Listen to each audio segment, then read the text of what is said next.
that he was about 6 feet tall, that he was completely scourged all over his body, he was crucified. What if the Passion of the Christ wasn't just a movie?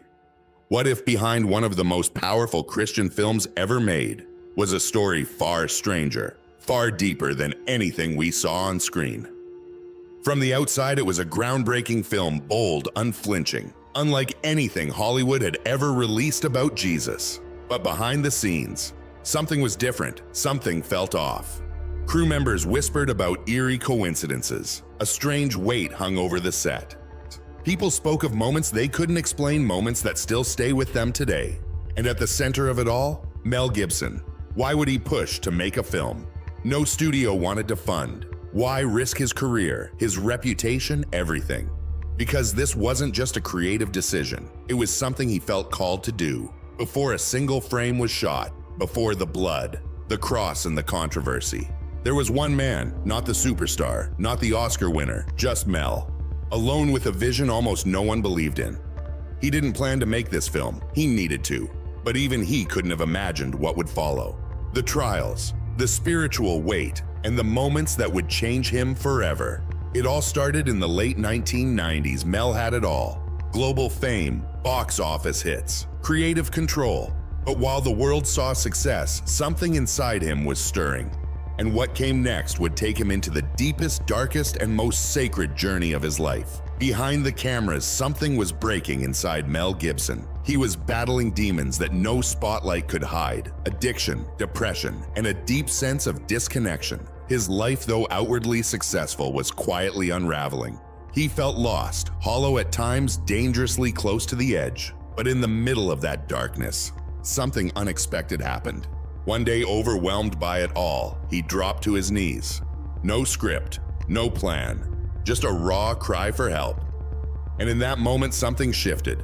He began to return to something he hadn't touched in years: his faith. But this wasn't a gentle rediscovery. It was fierce, urgent, almost obsessive. He started meditating on the Gospels, especially the parts where broken people cried out to God. Words he once read as a child, now hit with the force of revelation. And out of that brokenness came a vision, not of a film, but of a story that had to be told. Mel once said, "I was a bad guy, a really horrible guy. My sins were the first to nail him to the cross." That's why he couldn't tell this story like a Hollywood epic. He had to show it so real, as it truly was. He threw himself into research, not as a filmmaker, but as a man on a mission. He studied scripture, the stations of the cross, writings of saints and mystics. He searched for anything that could help him capture the full weight of Christ's final hours. He didn't want to modernize anything. If Jesus spoke, it would be in Aramaic, the Romans, Latin, no English, no shortcuts, no compromises. And that's when the doors started closing. He pitched the idea to studio after studio and got the same answer every time. A brutally realistic film spoken in dead languages with no commercial hook. They told him no one would watch it. They wouldn't fund a single frame. But Mel knew if he gave in even a little, the soul of the story would be lost. So he did the unthinkable. He funded it himself. $30 million from his own pocket to make the film, another $15 million for distribution and marketing. No investors, no studio safety net. If the film failed, it would take him down with it. But by then, it wasn't about risk. It wasn't even about reputation. It was a calling. And Mel Gibson was ready to walk through fire to tell the story exactly as he believed it happened. But Mel's next decision surprised everyone even more. He didn't want stars, no celebrities, no familiar faces to distract from the message. In his eyes, this story had to feel ancient, almost outside of time. Viewers shouldn't be watching actors. They needed to feel like they were witnessing Christ himself. That's why he chose Jim Caviezel. At the time, Jim was known for a few serious roles, but he wasn't a household name. What he was, however, was deeply committed to his faith, and that mattered to Mel. Jim had the intensity, the humility, and the quiet strength needed to carry the heaviest role ever written. When Mel offered him the part, Jim said yes without hesitation.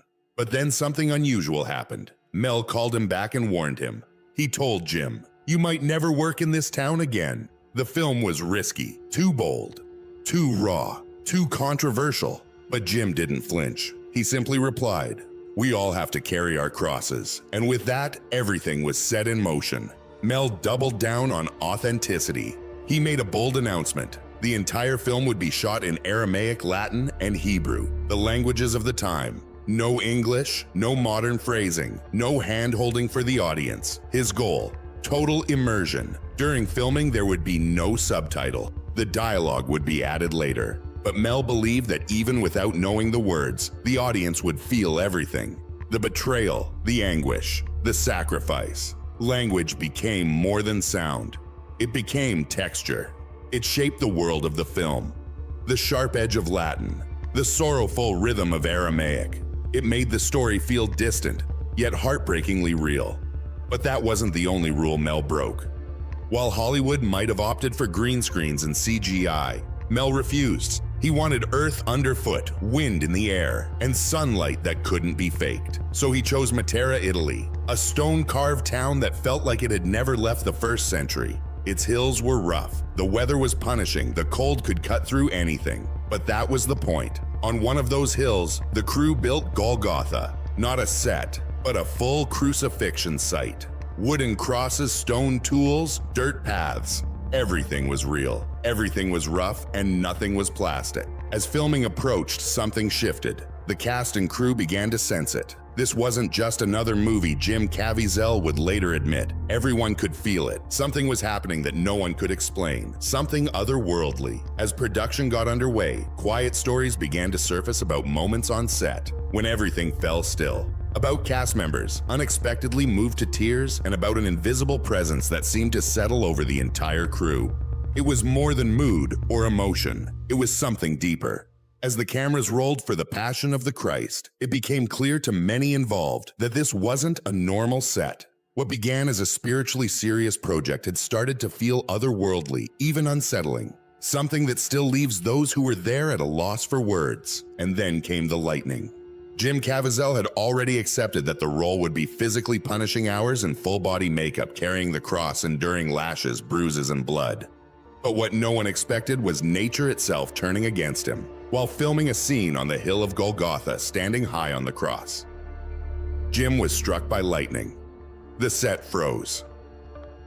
For a moment, no one moved. The bolt knocked him off balance, and the impact caused him to bite through his tongue and cheeks. According to Jim, the after effects were severe, eventually leading to 2 heart surgeries, including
open heart and a long period of recovery with medication. What makes it more eerie is that only minutes later, lightning struck again, this time hitting assistant director Jan Michelini, who had already been struck once earlier in production, twice in the same place on the same film in a matter of minutes. For scientists, it was an extreme rarity, but for those on set, it felt like something else entirely. Some said it was a sign. Others whispered it was a warning, and the stories didn't stop there. People began to speak quietly of a strange presence that lingered on set. Not something visible, but something they could feel. A weight in the air, an awareness they couldn't shake. Whether it was reverence, fear, or something beyond explanation, most agreed on one thing: this production had crossed into territory no one had anticipated. As filming continued, more unsettling reports began to surface. Crew members quietly admitted to feeling lightheaded, nauseous, or suddenly overwhelmed with emotion, but only during certain scenes. The whipping, the carrying of the cross, the moment of death. It was as if something unseen pressed in during those sequences, and even the most seasoned professionals felt it. Mel Gibson, usually calm and composed on set, was seen stepping away during those moments. Some said he was praying, others said he was crying. Weather in Matera, Italy, normally stable and dry, suddenly turned unpredictable. Clear skies would darken in minutes, then return just as quickly to stillness. One scene might start under soft morning sun, only to be interrupted by violent gusts of wind that knocked over equipment and sent tents flying. Sandstorms would sweep through out of nowhere, then vanish without warning. At a certain point, it stopped feeling like bad luck and started to feel like something else, something no one could quite name. Then came the physical toll, especially on Jim Caviezel, the man portraying Jesus. Some began to wonder if he was just playing the role, or actually living it. During the scourging scene, the whips were carefully choreographed to miss his skin. But on one take, the angle shifted slightly and a metal barb struck him directly. It tore into his back and left a scar that stretched 14 inches. Later, while carrying the heavy cross, Jim slipped and dislocated his shoulder. Many of the screams you hear in the final cut weren't part of the performance. They were real, and makeup artists revealed they couldn't always tell the difference between bruises they'd applied and the ones that had appeared naturally on his body. As the crucifixion scenes were shot in cold, stormy conditions, Jim developed hypothermia. His body was pushed to the brink physically, emotionally, and spiritually. He endured everything from open wounds to extreme exhaustion. And here's something that gave many people pause. Jim Caviezel shares the same initials as Jesus Christ, JC, and he was 30 years old during filming. The same age Jesus was at his crucifixion. Coincidence or something more? No one could say for sure, but it added one more layer of mystery to what was already unfolding. Jim wasn't the only one affected. Several cast members reportedly fell ill during or after intense scenes. Some developed fevers, others suffered from insomnia or strange nightmares. The weight of the film seemed to follow them home. Through it all, Mel Gibson never publicly acknowledged anything supernatural happening on set. But those around him saw a change. He became quieter, more inward. He began each day in prayer and was often seen pacing early in the morning, whispering scripture under his breath. Whatever was happening behind the scenes, one thing was certain. This wasn't just filmmaking anymore. It was something much deeper. Somewhere along the way, it stopped feeling like a film set and started feeling like a battlefield. Not between actors and critics, but between something older, deeper. Between forces of good and evil. For Mel Gibson, The Passion of the Christ wasn't just a movie, it was a spiritual weapon. What happened during production, he would later say, wasn't just intense, it was unexplainable. When the film finally premiered on February 25, 2004, it didn't arrive quietly. It hit like a detonation. By that point, Hollywood had already turned its back on Mel. Critics were sharpening their knives before the first frame even hit the screen, and religious leaders were preparing either to defend it or denounce it loudly. But no one, not the studios, not the press, not even the churches, was fully prepared for what happened next. This wasn't a typical movie launch. There were no red carpets, no celebrity panels, no appearances on late-night TV. Mel bypassed the entire Hollywood marketing machine. Instead, he turned directly to the church. Evangelical pastors, Catholic priests, and Christian leaders across denominations were given early access. Screenings weren't held in Beverly Hills, but in church basements, fellowship halls, and modest conference rooms across the country. Word spread fast, and from the pulpits, pastors began endorsing the film with a passion of their own. They called it the most powerful portrayal of Christ ever seen on screen. The faith community responded like wildfire. Entire congregations began booking out theaters. Church buses transported members in groups. Some pastors even scheduled sermons to align with the film's release. For many believers, watching The Passion of the Christ wasn't just entertainment, it was a spiritual event. And just like that, Mel Gibson's independent, controversial, and once rejected project turned into one of the most talked about cultural moments in modern film history. Analysts were stunned. The Passion of the Christ opened on Ash Wednesday with an explosive $23.5 million on its very first day. By the end of its opening weekend, it had pulled in over $83 million, shattering expectations, and claiming the biggest February debut in box office history at the time, and it didn't slow down. Despite being an R-rated religious film with subtitles, no major stars, and relentless violence, the crowds kept coming. By the end of its theatrical run, the film had earned around $370 million in the US alone and over $611 million worldwide, becoming the highest-grossing R-rated film in history.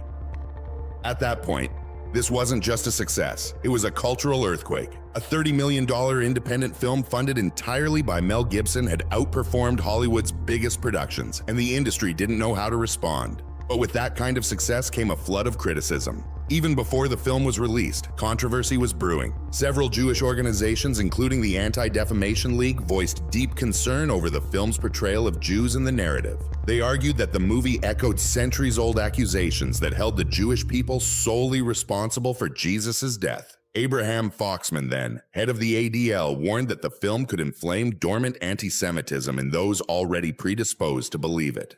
Mel Gibson pushed back, insisting the film simply followed the Gospels. He claimed there was no agenda, just a faithful depiction of Scripture. But for many critics, that explanation didn't go far enough. The backlash spread quickly across news outlets, religious forums, opinion columns, and talk shows. The film became a flashpoint in a broader cultural debate. Another lightning rod was the violence. Critics called the film excessively brutal, unrelenting in its depiction of pain. The scourging scene alone, which lasted nearly 10 minutes, was singled out as especially disturbing. Some reviewers accused Gibson of glorifying the violence. Others questioned whether the suffering had overshadowed the message. Reports from theaters were dramatic. Some audience members fainted, others vomited. Many left in tears. Even veteran critics were shaken. Roger Ebert, who ultimately admired the film's ambition, wrote, "The movie is 126 minutes long, and I would guess that at least 100 of those minutes, maybe more, are concerned specifically and graphically with the details of the torture and death of Jesus. This is the most violent film I have ever seen."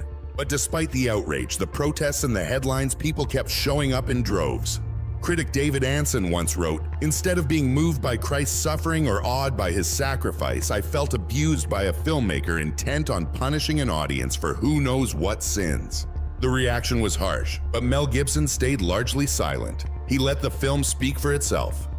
Internationally, the Passion of the Christ stirred just as much intensity. In Mexico, audiences embraced it with passionate devotion. In Italy and Poland, Catholic moviegoers packed theaters night after night. In Brazil, it was shown in both slums and cathedrals. But in France and Germany, where the wounds of anti-Semitism are still deeply felt, the pushback was stronger. Some theaters refused to screen it entirely. Inside Christian circles, however, the film took on a life of its own. Many described it as a divine work of art. Viewers spoke of spiritual awakenings, emotional healing, and in some cases, physical restoration. Churches used it as a tool to reignite conversations about Christ's sacrifice. Evangelists distributed copies for outreach. For many believers, this wasn't just a film. It was the most powerful tool for evangelism since the Bible itself. But outside the sanctuary, critics, academics, and filmmakers saw something very different. They accused Mel of using the film to deepen religious divides, glorify violence, and push a rigid worldview. And eventually, the scrutiny turned personal. Journalists began digging into Mel's background. His father's controversial Holocaust denial statements resurfaced. His own interviews, often defensive, sometimes cryptic, added fuel to the fire. Suddenly, The Passion of the Christ was no longer just a movie. It had become a cultural fault line. When the dust began to settle, one thing was undeniable. The film had changed the movie industry. It proved what Hollywood had ignored for years. There was a massive devoted Christian audience that wasn't being served. Studios scrambled to catch up, rushing to produce faith-based films like God's Not Dead, Heaven Is for Real, and War Room. But none came close to the emotional or cultural impact of The Passion. It remained the gold standard, the one everyone imitated, but no one matched. Eventually, the headlines faded. The controversy quieted. The screens went dark. But for those who lived through the making of The Passion of the Christ, the story didn't end with the credits. In many ways, it had only just begun. What happened to the cast? The crew and even Mel Gibson in the months and years after release was almost as mysterious as the filming itself. Some experienced profound spiritual change, others stepped out of the spotlight entirely, and some seemed to carry invisible wounds they've never spoken about. A pattern began to emerge, one that those closest to the production either couldn't explain or simply chose not to. Let's start with Jim Caviezel. Before The Passion, he was on the rise. He'd co-starred with Jennifer Lopez in Angel Eyes, earned critical praise for The Thin Red Line, and held his own alongside Dennis Quaid in Frequency Hollywood. Saw him as a clean-cut, bankable lead with serious range. Then he played Jesus and everything changed. You'd expect the phones to start ringing, but they didn't. The offers didn't flood in. In fact, the opposite happened. His career cooled almost overnight. In the years that followed, it became clear that playing Jesus had come with a cost. Inside Hollywood, quiet rumors began to spread. Some said Jim Caviezel was too religious. Others claimed he was difficult to work with. But those closest to the industry whispered something more serious, that he'd been quietly blacklisted. Taking the role of Christ and aligning himself so publicly with Mel Gibson had made him radioactive in certain circles. Jim later reflected on that shift. In one interview, he said, "All of a sudden, I stopped being one of the 5 most popular actors in the studio, and I hadn't done anything wrong. I just played Jesus." And yet, despite the consequences, Jim never expressed regret. In fact, he said that if he had to do it all over again, he would without hesitation. Because for him, the Passion of the Christ wasn't just a career choice, it was a calling. Since then, Jim has leaned fully into his faith. He's taken on more Christian-themed roles, spoken at religious conferences, and become increasingly bold about sharing his beliefs. In interviews, he often grows emotional when speaking about the impact the film had on his soul. He once said, "I had no choice but to defend my faith at that point. I was called anti-Semitic and everything, but I stood firm for Mel Gibson. The success of The Passion should have been a career-defining victory. He'd proven the doubters wrong. He made a global blockbuster in ancient languages without stars and without studio support. But while the film soared, his personal life unraveled. In 2006, just 2 years after the film's release, Mel was arrested for driving under the influence. During the arrest, he launched into a drunken tirade filled with anti-Semitic slurs, a moment that shattered his image and effectively torpedoed his career. The headlines were brutal, the fallout immediate, and it didn't stop there. In the years that followed, more scandals surfaced. Angry voicemails were leaked. Public meltdowns made tabloid covers. Accusations of verbal abuse and erratic behavior piled on. To many, it looked like a complete fall from grace, but some, especially those who worked with him, on The Passion, saw things differently. They believed there was more going on beneath the surface, that the toll of telling this story, the weight of the backlash, and the spiritual warfare surrounding the film had taken a deeper toll than anyone realized. They say the film changed Mel Gibson, that in his obsessive pursuit to portray Christ's suffering with complete authenticity, something shifted inside him. Mel himself has admitted he was never quite the same after making The Passion of the Christ. Over the years, he's hinted, sometimes cryptically, that the backlash he faced both personally and professionally wasn't entirely natural. In his view, it was the cost of completing a divine assignment. Even now, he refers to The Passion as the most important work of his life. And despite all the controversy, he's never wavered in that belief.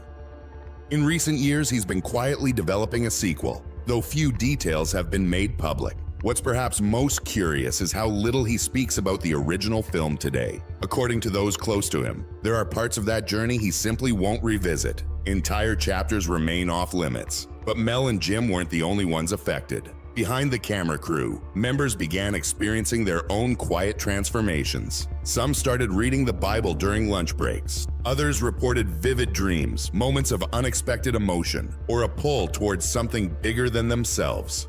Technicians, extras, caterers, people whose names never appeared in the credits shared stories of sudden spiritual clarity. A few even asked for baptisms before production had wrapped. One of the most striking accounts came from Luca Lionello, the actor who played Judas, a self-declared atheist at the time he converted to Christianity after his experience on set. But what might be even more telling is the silence. To this day, many of those involved refuse to talk about what happened. Actors who played background roles, Roman soldiers, townspeople have repeatedly declined interviews. Crew members have admitted off the record that they're simply not comfortable revisiting the experience. Journalists who tried to follow up after production often ran into dead ends, encountering a strange, consistent wall of silence. There's no scandal, no cover-up, just quiet. Those who do speak say it was spiritually intense, even overwhelming, something that went far beyond a normal film set. And for those who don't, some believe it's because what they experienced felt sacred and they don't want to disturb it. Others think they may have seen or felt things they can't explain and don't know how to put into words. And then there are whispers that what happened during the Passion went beyond cinema, beyond storytelling, that it crossed into something spiritual, maybe even supernatural, and that everyone who was there knows it. Because for them, the Passion of the Christ wasn't just a film, it marked a line in their lives, a clear before and after. Jim Caviezel paid with his career, Mel Gibson paid with his reputation, and countless others walked away, changed, humbled, haunted, or healed. But almost none of them regret it. They saw something, they felt something, and they know that what happened on that set can't be captured in a documentary or fully explained in an interview. It was personal, it was sacred, and in some quiet, mysterious way, it may still be unfolding. Maybe that's why the silence remains, because the Passion of the Christ wasn't just about Jesus. For those who made it, it became their own cross to carry. But what about you? Do you believe the Passion of the Christ was just a film, or was it something more? Let us know in the comments. And if this story moved you, be sure to like the video, subscribe to the channel, and watch the next one on screen. There's more to this journey than what you think.